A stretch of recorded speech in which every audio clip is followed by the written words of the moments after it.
Good day mga ka-sports natin dyan. 4th Southeast Asian V-League kung saan ang Team Philippines ay medyo bumaba nga ang kanilang level ng paglalaro.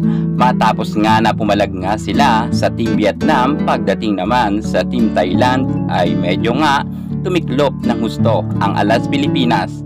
At sinuwerte nga lang dito ang Alas Pilipinas dahil naka-double digit pa sila pagdating nga sa third set dahil nga sa error ng Team Vietnam. Kung less error pa ang Team Vietnam, sure tayo na hindi talaga makaka-double digit ang Alas Pilipinas.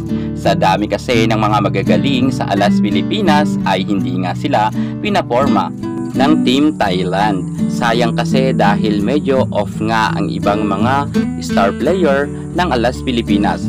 Lalo na ang kanilang star player na si Cici Rondina. Talagang off nga ang nilaro ni Cici Rondina at medyo slow talaga ang kanyang galawan sa loob ng court. Paano kasi ay madalas naman kasi siyang ibangko ni Coach De Brito. Ano kayang nangyayari ngayon kay Cici Rondina at bakit ganito na lamang ang level ng kanyang nilalaro? Hindi nga tayo sanay, lalo higit hindi nga siya nakapalag pagdating sa Team Thailand. Kilala naman natin na si Cici Rondina ay isa sa mga pinakamagaling nating outside spiker sa ating bansa. Ngunit nga, kitang-kita naman natin na ito kayang si Cici Rondina ay ginawa ng water girl nga ng ating Coach Sosa De Brito matapos nga pagdating sa laban sa Vietnam ay nakatatlong puntos lamang si Cici Rondina at ang sa Team Thailand ay hindi rin siya nakahataw.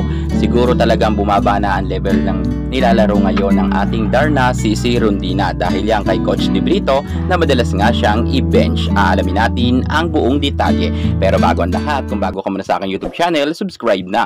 I-click ang ating notification bell para lagi kang updated sa lahat ng issue sa volleyball. Susunod na.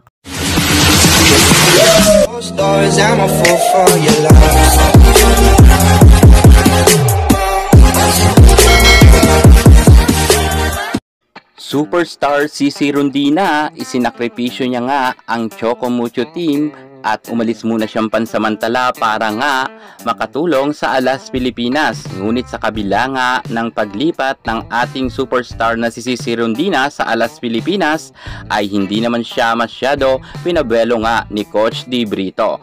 Nung sa FIBA World Cup ay okay ang nilaro ng ating Cici Rondina dahil babad na babad nga siya. Ngunit pagdating naman sa 4th Women V-League ay mas madalas ngayon ang ating Cici Rondina na ibinabangko nga ni Coach De Brito. Kung kaya talagang walang ganap si Cici Rondina sa loob ng court. Sobrang bumaba nga ang level ng kanyang nilalaro. Nakakalungkot lang ang isipin, ang nag-iisang Cici Rondina ay hindi nakahataw sa CV League. Sa kanyang mga puntos ay masasabi natin na para siyang baguhan dahil ang kanyang mga ka-co-teammates halos karamihan ay nag-double digit at kung mapapansin nga natin mas mataas pa ang ipinuntos ni Gia Macing kay Cici Rondina. Nakatatlong puntos lamang ang ating superstar Darna na si Cici Rondina. Grabe talaga mga ka-sports, hindi ito ang level ng laro ng ating Cici Rondina. Talagang napakalaking pagbabago ang naganap nga kay Rondina. Yan ang naganap dahil hindi nga siya masyado ipinapasok ni Coach De Brito. At eto na naman nga ang nangyari. Pagdating naman sa Team Thailand ay nabokya nga ang ating Cici Rondina, kung saan nga sa tally sheet nga nila ay bokya ang score ng ating Cici Rondina. Ngunit nakita naman natin siya na nasa loob ng court at hindi lang yan. Mapapansin nga natin na halos karamihan ng mga players sa Alas Pilipinas ay wala man lang naka-double digit. Ganon sila kinarne ng Team Thailand. Ito ang masaklap na nangyayari ngayon kay Cici Rondina dahil nga sa pagbabangko sa kanya ni Coach De Brito ay hindi na nga ngayon makabuelo ng magandang laro ang ating Rondina. Panay pa time out naman si Coach De Brito, ngunit hindi naman masyado ibinababad si Cici Rondina. Walang ganap talaga si Cici Rondina pagdating nga sa international game. Malaking kawalan si Cici Rondina kapag wala sa loob ng court. Kasi si Rondina sa floor defense malakas to, kahit nasa likod ay humahataw rin siya ng todo. At ang kanyang mga spike ay sobrang lakas ang kanyang dating sa loob ng court at nakakahatak nga siya sa kanyang mga kako-teammates para ganahan. Ngunit pag palaging ang binabangko si Rondina at ipinapasok nga siya kapag alanganin na, ay hindi ito makakahabol kasi hindi pa mainit si Rondina. At iyan nga ang nangyari.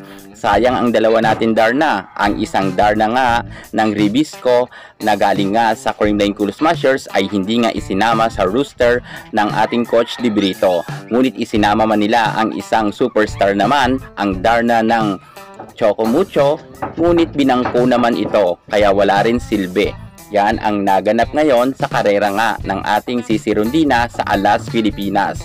Sana kung hindi man lang ginamit si Rondina at Gemma Galanza ng Alas Pilipinas, inirelease na sana nila ito para makatulong ito sa PVL Reinforced Conference sa Choco Mucho at sa Creamline Cool Smashers. Malaki pa ang kanilang gagampanan pagdating sa kanilang mother team. Sana hindi na lang sila kinuha sa Alas Pilipinas kung hindi lang naman ito paglalaruin sa loob ng court. Yan ang aking opinion. Kayo, anong masasabi nyo kay Rondina? Ginawa na nga siyang water girl ng ating coach De Brito. Comment naman kayo sa baba. Yan muna ang pinaka-latest natin sa mundo ng volleyball. Thank you so much. God bless.